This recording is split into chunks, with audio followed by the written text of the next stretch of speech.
السلام علیکم۔ گزشتہ ویڈیو میں ہم نے قرآن مجید میں مستعمل لفظ اسلام کے روٹ ورڈ پہ ہم نے بات کی، یعنی سین لام میم، اور ہم نے آپ کو یہ بتایا کہ اس روٹ ورڈ سے قرآن میں جو الفاظ استعمال ہوئے ہیں اس کی تعداد 140 ہے، ٹھیک ہے۔ اب اسی سے ہم نے کہا تھا لفظ اسلام بنا ہے جو اب ہمارے موضوع بحث ہے۔ اس میں سب سے پہلے ہم اس کی جو فعل کی جو شکل ہے، یعنی ورب شکل میں جو قرآن میں یہ لفظ استعمال ہوا اس کو ہم دیکھیں گے۔ کچھ آیات یہ قرآن میں فعل کی شکل میں 22 مرتبہ استعمال ہوا۔ ہم ان 22 مقامات پورے کو یا ان میں سے کچھ کا جائزہ لیں گے اور وہاں دیکھیں گے کہ وہاں پر لفظ اسلام یعنی فعل کی شکل میں اسلم یسلمو، کسی اس عمل کو کرنے کی شکل، ٹھیک ہے، اس کو کن کن جگہوں پر کس مفہوم میں استعمال ہوتا ہے۔ سب سے پہلے سورہ البقرہ ہے، اس کی آیت نمبر 111 اور 112 دونوں میں آپ کو پڑھ کے سناتا ہوں کیونکہ یہ تھوڑا سا دونوں متعلقہ ہے۔ 111 میں ہے وَقَالُوا لَن يَدْخُلَ الْجَنَّةَ إِلَّا مَنْ كَانَ هُودًا أَوْ نَصَارَىٰ، یہودیوں اور عیسائیوں نے یہ کہا کہ بھی جنت میں تو وہی آدمی جائے گا جو یہودی اور یا عیسائی ہو۔ یعنی قرآن کے استعمال کی روح سے یہ جو الفاظ ہے یہودی، عیسائی یا جو باقی اس طرح کے مذاہب کے نام، تو قرآن یہ کہتا ہے کہ یہ اصل میں جو الاسلام ہی تھا، یہ اس کے اندر گروہ بندی ہوئی۔ اس گروہ بندی کا نتیجہ یہ ہوا کہ ان لوگوں نے یہ عقیدہ بنا لیا کہ بھئی جو خدا کے ہاں جو کامیابی اور سعادت ہے، یا آسمانی بادشاہت میں داخل ہونا، یا مرنے کے بعد کی جو ابدی زندگی کا حصول ہے، یا آپ اس کو صاف الفاظ میں، سمپل الفاظ میں جنت بھی کہتے، اس میں وہی شخص جا سکتا ہے جو اس گروہ سے تعلق رکھتا ہو۔ کون سا گروہ؟ جو یہودی گروہ، عیسائی گروہ۔ اس طرح باقی گروہوں نے بھی اپنے بارے میں یہ اپنایا ہوا تھا عقیدہ۔ تو یہاں یہ کہا کہ یہ لوگ یہ کہتے ہیں کہ ہرگز جنت میں داخل نہ ہوگا مگر وہی جو یہودی ہو یا عیسائی ہو۔ کہا کہ تلک امانیہم، یہ بہت خوبصورت لفظ ہے، لفظ امانی، یہ بھی قرآن کی ایک اصطلاح ہے، ہم اس پہ بات کریں گے بعد میں۔ تو کہا کہ یہ ان کے ڈھکوسلے ہے، یہ اردو ترجمے میں کسی نے یہ ترجمہ بھی کیا ہے، یہ ان کی خواہشات ہے، یہ ان کی تمنائیں ہیں، یہ ان کی آرزویں ہیں، کہا، ٹھیک ہے۔ قل ہاتوا برہانکم ان کنتم صادقین، ان سے کہو اس پہ کوئی برہان ہے تو، کوئی دلیل ہے تو اس کو سامنے لے آؤ اگر تم سچے ہو۔ اب اس قسم کے معاملات میں جو برہان اور دلیل ہے وہ ظاہر سی بات ہے وہ کلام ہوگا، یعنی آپ اپنی عقل سے ہی محض اس کا فیصلہ نہیں کر سکتے، اور دوسرا آپ کے پاس جو سورس ہے، اگر آپ مذہب کو، دین کو، اس پورے مبادیات کو مانتے ہیں تو ان کو یہ کہا گیا بھائی اس قسم کی عقائد رکھنے کے لیے اس کی کوئی بیس، کوئی دلیل ہونی چاہیے، تو وہ دلیل پیش کرو۔ اگلی آیت یہاں پر یعنی دو باتیں کر کے ان کی اس نقطۂ نظر کی جڑ کاٹ دی، جو یہ تھا کہ جنت میں صرف وہی بندہ جائے گا جو گروہ یہود سے ہو یا گروہ نصارہ سے ہو۔ اس کو آپ باقیوں پہ آپ خود اپلائی کر لیجئے گا، ٹھیک ہے، ایک اصولی بات۔ ایک تو اس کو یوں کہہ کے رد کیا تلک امانیہم، بھائی آرزویں ہیں، آرزوؤں پر پابندی نہیں ہے۔ دوسرا ہاتھ برہانکم، دلیل لے آؤ۔ اس کا مطلب کیا ہوا کہ یہ بات بالکل بے بنیاد ہے۔ اگلی آیت نے یہ بتایا کہ بھئی معیار کیا ہوگا۔ کہا بلا من اسلم وجہہ للہ وہو محسن فلہ اجرہ عند ربہ ولا خوف علیہم ولا ہم یحزنون، ٹھیک ہے۔ ہاں، جس نے اپنا منہ اللہ کے سامنے جھکا دیا، یہاں پر لفظ اسلم جو استعمال ہو اسی سے لفظ اسلام آیا ہے۔ اس کا کیا معنی ہے؟ جس نے اپنے آپ کو جھکا دیا، اپنے آپ کو سپرد کر دیا، ٹھیک ہے، اپنے چہرے، قرآن میں عام طور پہ لفظ آتا ہے تو وہ چہرے سے پورا انسان مراد ہوتا ہے، تو کہا کہ پوری شخصیت مراد ہوتی ہے۔ جس نے اپنے آپ کو جھکا دیا خدا کے سامنے، صرف جھکانا ہی نہیں بلکہ اس کا عملی اظہار یہ ہوگا کہ وہ ہوا محسن، اور وہ محسن بھی ہو۔ محسن، احسان، حسن، یہ بھی قرآن کی ایک اصطلاح ہے جس میں ہم بات میں کریں گے۔ تو ایک تو یہاں پر استعمال ہو اسلمہ، کس مفہوم میں؟ اپنے آپ کو جھکا دینے کے مفہوم میں، یعنی محض ایک اسلام نام کے کسی دائرے میں آ جانے کے معنی میں نہیں بلکہ اپنے آپ کو سپرد کرنے کے معنی میں۔ اسی طرح اسی سورہ البقرہ کی آیت نمبر 131 ہے جس میں حضرت ابراہیم سے بات ہو رہی ہے، تو اس میں اللہ نے کہا اذ قال لہ ربہ اسلم، جب اس سے کہا یعنی ابراہیم سے اس کے رب نے اسلم، یہ فعل امر آ گیا۔ پہلے جو تھا من اسلم یہ فعل ماضی کی شکل میں آ گیا تھا، اب یہ ہے فعل امر، اسلم، جھک جاؤ، اپنے آپ کو حوالے کر دو، فرما برداری اختیار کرو۔ پھر اب فعل کی ماضی کی شکل میں ابراہیم کا اقرار، قال اسلمت لرب العالمین، کہا کہ میں فرما بردار ہو گیا ہوں جہانوں کے پروردگار کے لیے، ٹھیک ہے۔ اسی طرح اسی سورہ البقرہ کی اگلی آیت 131 کے بعد 132 ہے جس کے اندر یہ اس میں فائل میں استعمال ہوگا، ہم یہ دوبارہ آگے جا کے پیش کریں گے۔ وَوَصَّىٰ بِهَا إِبْرَاهِيمُ بَنِيهِ وَيَعْقُوبُ، اسی بات کی وصیت ابراہیم نے اپنے بچوں کو کی اور یعقوب نے بھی۔ یا بنیہ، کیا تھا؟ اے میرے بچوں، ان اللہ اصطفیٰ لکم الدین، اللہ نے تمہارے لیے ایک الدین کو پسند کیا ہے، لہٰذا فلا تموتن الا وانتم مسلمون، تمہیں موت نہ آئے مگر اس حال میں کہ تو تم مسلمان ہو، یعنی فرمانبرداری کی حالت میں ہو۔ سورہ بقرہ آیت نمبر 133، اذ ام کنتم شہداء اذ حضر یعقوب الموت اذ قال لبنیہ ما تعبدون من دونی۔ ٹھیک ہے، اب اس آیت میں بھی جو لفظ مسلمون استعمال ہو رہا ہے وہ فعل کی شکل میں نہیں ہے، اس میں فاعل کی شکل میں، کیونکہ یہ تینوں آیتیں ایک دوسرے سے مربوط ہے، اس لیے میں نے ان دو آیتوں کو پیش کیا۔ آگے جب ہم لفظ مسلم پہ بات کریں گے تو وہاں پر ہم دوبارہ ان آیتوں کو دیکھیں گے۔ سورہ آل عمران آیت نمبر 20، فَإِنْ حَاجُّوكَ، اگر یہ آپ سے جھگڑے، فَقُلْ أَسْلَمْتُ وَجْهِيَ لِلَّهِ، کہہ دو میں نے اپنا چہرہ جھکا دیا ہے، میں نے فرما برداری اختیار کر لی ہے، میں نے اپنے آپ کو سپرد کر دیا اللہ کے، وَمَنِ اتَّبَعَنِي، اور یہی رویہ ان سب کا بھی ہوگا جو میرے پیروکار ہے،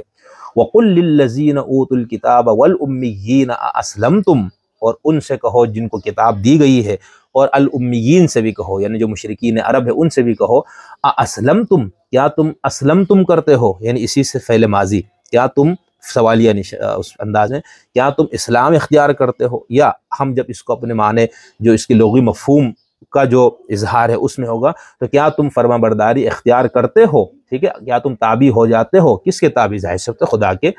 فَإِنْ أَسْلَمُوا، اگر وہ تابع داری کو اختیار کر لے تو فَقَدِ اهْتَدَوْا، تو یہ ہے راہ ہدایت، ٹھیک ہے۔ وَإِنْ تَوَلَّوْا فَإِنَّمَا عَلَيْكَ الْبَلَاغُ، اور اگر وہ اس سے منہ پھیر لے تو آپ کے اوپر صرف پہنچا دینا ہے۔ تو یہ اگر رویہ ان کا بھی ہو کہ بھئی ہم اپنے آپ کو مطیع سمجھتے ہیں، فرمانبردار سمجھتے ہیں اللہ کے، تو پھر ٹھیک ہے، یہ راہ ہدایت ہے۔ اسی صورت آل عمران کی آیت نمبر 83 ہے، اَفَغَيْرَ دِينِ اللَّهِ يَبْغُونَ، کیا یہ اللہ کے دین کے علاوہ کوئی اور دین تلاش کرتے ہیں؟ وَلَهُ أَسْلَمَ مَنْ فِي السَّمَاوَاتِ وَالْأَرْضِ طَوْعًا وَكَرْهًا وَإِلَيْهِ يُرْجَعُونَ، حالانکہ جو کوئی آسمان اور زمین میں ہے خوشی سے یا لاچاری سے سب اسی کے تابع ہے اور اسی کی طرف لوٹائے جائیں گے۔ اب یہاں پر جو بات آئی اسلم من فی السماوات والارض، آسمان اور زمین، یا قرآن کی ایک اصطلاح آسمان اور زمین یعنی پوری کل کائنات، ان سب کائناتوں میں جو بھی ہے وہ فرمانبرداری میں ہے، خدا کی اطاعت میں ہے، چاہے وہ اپنی خوشی سے یہ اطاعت اختیار کرے یا ایک جبری طور پر۔ اب اس میں جو بات ہے یعنی پوری کائنات کا جو مذہب ہے، اس پوری کائنات کا جو رویہ ہے وہ اطاعت اور فرمانبرداری کا ہے، لیکن وہ اطاعت اور فرمانبرداری ہے کرہن، یعنی جبر ہے، ان کو کرنا ہی ہے، اس صورتحال کے اندر ان کو رہنا ہی ہے اسلام کی شکل میں یا فرمانبرداری کی شکل میں، ٹھیک ہے۔ لیکن طوعاً جو کہا تو یہ انسان کے ساتھ ہوتا ہے، با اختیار مخلوق، اور اگر آپ جنات کو بھی اس میں شامل کر لیں تو یہ دو مخلوقات جو اپنے اختیار اور ارادے سے جنہوں نے اس کیفیت کو اپنے اوپر طاری کیا یا انہوں نے اس حیثیت کے اندر اپنے آپ کو دے دیا۔ تو یہاں پر جو لفظ آ گیا اسلمہ، یہ فعل کی شکل میں ہے اور فرمانبرداری کی شکل میں۔ اسی سورہ آل عمران کی آیت نمبر 84 جو اس سے اگلی آیت ہے، اس کے اندر پھر دوبارہ بتایا کہ ان سے کہو کہ ہم ایمان لاتے اللہ پر اور جو کچھ ہم پر نازل کیا گیا، جو ابراہیم، اسماعیل، اسحاق اور یعقوب اور ان کی پورے نسل پہ جو کچھ موسیٰ اور عیسیٰ کو ان کے انبیاء رب کی طرف سے دیا گیا، ہم سب پر ایمان رکھتے ہیں، لا نفرق بین احد منہم ونحن لہ مسلمون، ہم کسی میں تفریق نہیں کرتے اور ہم اسی خدا کے فرما بردار ہے۔ یہ اس میں فاعل کی شکل میں استعمال ہے۔ اسی طرح آپ دیکھیں سورہ النساء آیت نمبر 125، وَمَنْ أَحْسَنُ دِينًا، اس آدمی سے بڑھ کر کس کا دین، کس کا دھرم، کس کا مذہب، کس کا طرز زندگی صحیح اور حسین اور خوبصورت اور اچھا ہو سکتا ہے، اسلم وجہہ للہ، جس نے اپنے چہرے کو خدا کے سامنے فرمانبرداری کے لیے جھکا دیا، ٹھیک ہے، جس نے اللہ کے حکم پر پیشانی رکھی، وَهُوَ مُحْسِنٌ، اور اس کے ساتھ ساتھ وہ نیکوکار بھی ہو۔ اب یہی بات سورہ البقرہ کے اندر بھی ہم نے دیکھا تھا، یہ لفظ استعمال ہوا تھا، وَاتَّبَعَ مِلَّةَ إِبْرَاهِيمَ، اور وہ ابراہیم کے دین کی پیروی کرے، وَاتَّخَذَ اللَّهُ إِبْرَاهِيمَ خَلِيلًا، تو یہاں پر بھی لفظ اسلمہ استعمال ہوا ہے۔ سورہ مائدہ آیت نمبر 44 جس کے اندر یہ ہے کہ اِنَّا أَنزَلْنَا التَّوْرَاةَ فِيهَا هُدًى وَنُورٌ، ہم نے تورات کو اتارا جس کے اندر ہدایت بھی ہے اور روشنی بھی ہے، يَحْكُمُ بِهَا النَّبِيُّونَ، فیصلہ کرتے ہیں اس کے ذریعے انبیاء کرام، ٹھیک ہے، اور کن کے لیے؟ يَحْكُمُ بِهَا النَّبِيُّونَ الَّذِينَ أَسْلَمُوا، پیغمبر، اللہ کے فرمانبردار پیغمبر فیصلہ کرتے ہیں اس کتاب کے ذریعے، لِلَّذِينَ هَادُوا وَالرَّبَّانِيُّونَ وَالْأَحْبَارُ، ان لوگوں کے لیے جو یہودی ہوئے، اسی طرح ربانی اور احبار یعنی علماء اور مشائخ، وہ بھی اسی کتاب کے ذریعے فیصلے کرتے ہیں۔ اور اس کے بعد ہے وَلَا تَخْشَوُا النَّاسَ وَمَن لَّمْ يَحْكُم بِمَا أَنزَلَ اللَّهُ فَأُولَٰئِكَ هُمُ الْكَافِرُونَ۔ تو یہاں پر استعمال ہوا کہ فیصلہ کرتے ہیں اس کتاب کے ذریعے نبی، یعنی وہ نبی جو اسلمو ہے، جنہوں نے اپنے آپ کو بالکل خدا کی اطاعت پہ اپنے آپ کو دے دیا ہے۔ سورہ الانعام آیت نمبر 14، قل اغیر اللہ اتخذ ولیا فاطر السماوات والارض وهو یطعم ولا یطعم، ان سے کہو کہ میں کیا خدا کے علاوہ کسی اور کو اپنا سرپرست بنا لوں جو کہ فاطر السماوات والارض ہے اور وہ کھلاتا ہے اور اس کو رزق کی ضرورت نہیں۔ قل کہو انی امرت ان اکون اول من اسلم، مجھے یہ حکم دیا گیا ہے کہ میں ان لوگوں میں سے ہو جاؤں پہلا وہ شخص جو اطاعت اختیار کرنے والے لوگ ہیں، ان میں سے میں پہلا آدمی، پہلا انسان بنوں۔ اسی سورہ انعام آیت نمبر 71 میں ہے قل اندعو من دون اللہ ما لا ينفعنا ولا يضرنا ونرد على اعقابنا بعد اذ هدانا اللہ كالذي استهوته الشياطين في الارض حيران له اصحاب يدعونه الى الهدى ائتنا قل ان هدى الله هو الهدى وامرنا لنسلم لرب العالمین۔ تو یہاں پر بھی فعل کی شکل ہے لیکن فعل مضارع ہے، ٹھیک ہے، اور اس کا ترجمہ یہی ہے کہ میں پورے آیت کا ترجمہ نہیں کرتا ہوں، آخری حصے کا، کہہ دو اللہ نے جو راہ بتلائی وہی سیدھی ہے اور ہمیں حکم دیا گیا ہے کہ ہم پروردگار عالم کے تابع رہیں۔ تو یہاں پر بھی اسلام ایک کیفیت اور اس مفہوم میں استعمال ہے فرما برداری اختیار کرنا۔ سورہ نحل میں ہے لعلکم تسلمون، یہ بھی باب جو لفظ الاسلام ہے اسی سے بنا ہے، یہاں پر بھی ہے تاکہ تم فرما بردار بن جاؤ۔ سورہ نحل آیت نمبر 81۔ سورہ حج میں ہے وَلِكُلِّ أُمَّةٍ جَعَلْنَا مَنْسَكًا لِيَذْكُرُوا اسْمَ اللَّهِ عَلَى مَا رَزَقَهُم مِّن بَهِيمَةِ الْأَنْعَامِ فَإِلَٰهُكُمْ إِلَٰهٌ وَاحِدٌ أَسْلِمُوا فَلَهُ أَسْلِمُوا وَبَشِّرِ الْمُخْبِتِينَ، ٹھیک ہے، تو تم سب کا معبود تو اللہ ایک ہی ہے، پس اس کے فرما بردار رہو، یہ ہے فَلَهُ أَسْلِمُوا، فرما بردار رہو اس کے اور عاجزی اختیار کرنے والوں کو خوشخبری سناؤ۔ اسی طرح سورہ نمل اس کی آیت نمبر 44 ہے جس کے اندر حضرت سلیمان کا اور ان کا ذکر ہے، جو ملکہ ہے، جب وہ آئی ان کو دعوت دی گئی، اس کا جب وہ وہاں پر آتی ہے تو وہاں پر وہ کہتی ہے قالت رب انی ظلمت نفسی واسلمت مع سلیمان للہ رب العالمین، ٹھیک ہے، میں سلیمان کے ساتھ اللہ کی فرما برداری کے اندر آتی ہوں یا اس کو میں اختیار کرتی ہوں، وہ اللہ جو جہانوں کا رب ہے، ٹھیک ہے۔ سورہ لقمان میں ہے وَمَن يُسْلِمْ وَجْهَهُ إِلَى اللَّهِ وَهُوَ مُحْسِنٌ، ابھی تک یہی ترکیب کے ساتھ اسی مفہوم سے 3 آیتیں آپ کے سامنے آ چکی، بقرہ والی، آل عمران والی اور یہ والی اور نساء والی۔ وَمَن يُسْلِمْ وَجْهَهُ لِلَّهِ، ٹھیک ہے، کیا؟ اور جس نے نیک ہو کر اپنا منہ اللہ کے سامنے جھکا دیا، 2 چیزیں ہوگی، یسلم وجہہ للہ، اپنے آپ کو جھکا دیا خدا کے لیے، وَهُوَ مُحْسِن، پھر اس کا کیریکٹر اور اس کا عمل اور اس کا رویہ بھی اس بات کی تصدیق کرے کہ واقعی اللہ کے سامنے جھکا ہوا انسان ہے، تو پھر یہ فقد استمسک بالعروۃ الوثقی، اس نے ایک مضبوط کڑی، ایک مضبوط زنجیر کو اس نے تھام دی ہے۔ سورہ صافات آیت نمبر 103 فلما اسلما وتلہ للجبین، وہ خواب اور اس کے بعد جو ان کو ذبح کرنے کا حکم، اور اس کا جب حضرت ابراہیم علیہ السلام ان کو لے کر گئے تو کہا کہ ان دونوں نے اپنے آپ کو خدا کے سپرد کر دیا، دونوں خدا کی فرمان برداری میں آ گئے، کون؟ ابراہیم اور اسماعیل علیہ السلام۔ سورہ زمر آیت نمبر 54 وَأَنِيبُوا إِلَىٰ رَبِّكُمْ وَأَسْلِمُوا لَهُ، رجوع کرو اپنے رب کی طرف اور صرف اسی کا حکم مانو، اسی کے اطاعت میں آ جاؤ۔ سورہ مؤمن آیت نمبر 66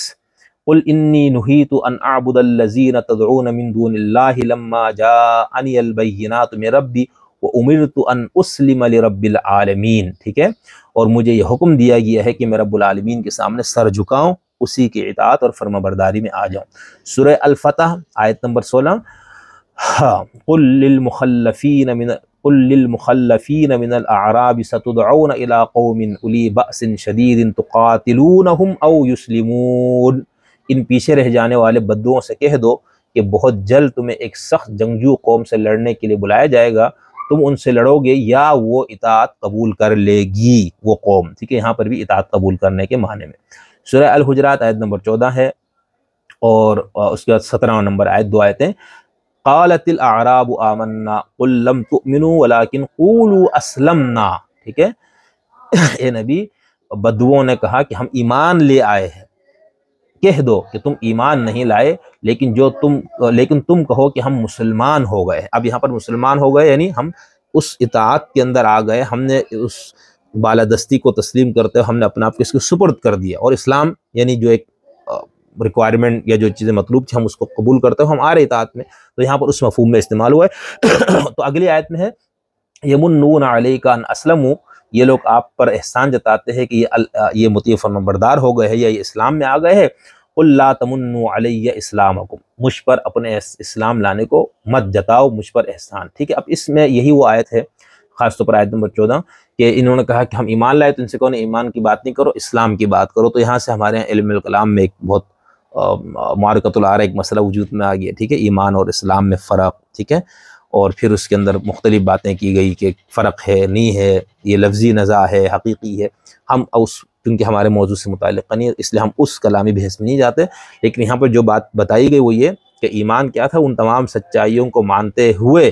اپنے پورے اختیار اور ارادے کو استعمال کر کے شعوری طور پر آپ آتے ہیں اس طرف، اور اس کو پھر کہا گیا ہے کہ یہ یہاں پر محض تم نے اس طاقت اور قوت کے سامنے اپنے آپ کو جھکا دیا ہے، ٹھیک ہے، بس یعنی اس مفہوم میں تم یعنی اسلام کے اندر آ گئے ہو، اس دائرے میں تم داخل ہو گئے ہو، لیکن تمہارا کیریکٹر اور عمل ابھی وہ والا نہیں ہے، جب وہ بنے گا تو پھر بات ہوگی۔ تو ان تمام آیتوں میں آپ نے دیکھا کہ لفظ اسلام جو ہے وہ کہاں پر لغوی معنی میں استعمال ہو رہا ہے اور کہیں پر اس معنی میں استعمال ہو رہا ہے جس معنی میں ہم لوگ کا تصور ہے کہ کسی شخص کا اسلام یعنی جس مذہب کو دھرم کو ہم اور آپ مانتے اس دھرم کے اندر آنے کو، ٹھیک ہے، باقی اس کا کیریکٹر کیا ہے، عمل کیسا ہونا چاہیے، اس پہ بحث نہیں ہوتی، قانونی طور پر ایک مذہب کے اندر آنا اس معنی میں بھی کہاں کہاں استعمال ہو۔ اسی طرح سورہ جن آخری آیت ہے اس حوالے سے، اس کے اندر بھی ہے کہ وَأَنَّا مِنَّا الْمُسْلِمُونَ وَمِنَّا الْقَاسِطُونَ فَمَنْ أَسْلَمَ فَأُولَٰئِكَ تَحَرَّوْا رَشَدًا، اور کچھ تو ہم میں سے فرما بردار ہیں، اما من المسلمون اس میں فاعل کی شکل میں استعمال ہوا، اور کچھ نافرمان ہے، بس جو کوئی فرما بردار ہو گیا تو ایسے لوگوں نے سیدھا راستہ تلاش کر لیا، ٹھیک ہے۔ تو یہاں پر بھی لفظ اسلمہ آ گیا۔ تو یہاں پر صرف میں نے آپ کو یہ بتانے کے لیے کہ قرآن مجید میں اسلام کا جو لفظ ہے اس کا فعل کی شکل میں یہ لفظ کہاں کہاں استعمال ہوا ہے اور کن کن جگہوں پر اس کا کیا مفہوم بنتا ہے، یہ آپ کو بتانا مقصود تھا۔ اب ہم چلیں گے اگلی جو گفتگو کا جو اگلا حصہ ہے اس پہ، یعنی قرآن میں لفظ مسلم اس میں فاعل کی شکل میں کہاں کہاں استعمال ہوا، یعنی فرما برداری اختیار کرنے والا شخص، ٹھیک ہے، اس فرما برداری کی کیفیت کو اپنے پر طاری کرنے والا انسان، لفظ مسلمن یہ اس میں فاعل اس شکل میں کہاں کہاں پر استعمال ہے۔ تو دوبارہ آپ سے ملاقات ہوتی ہے۔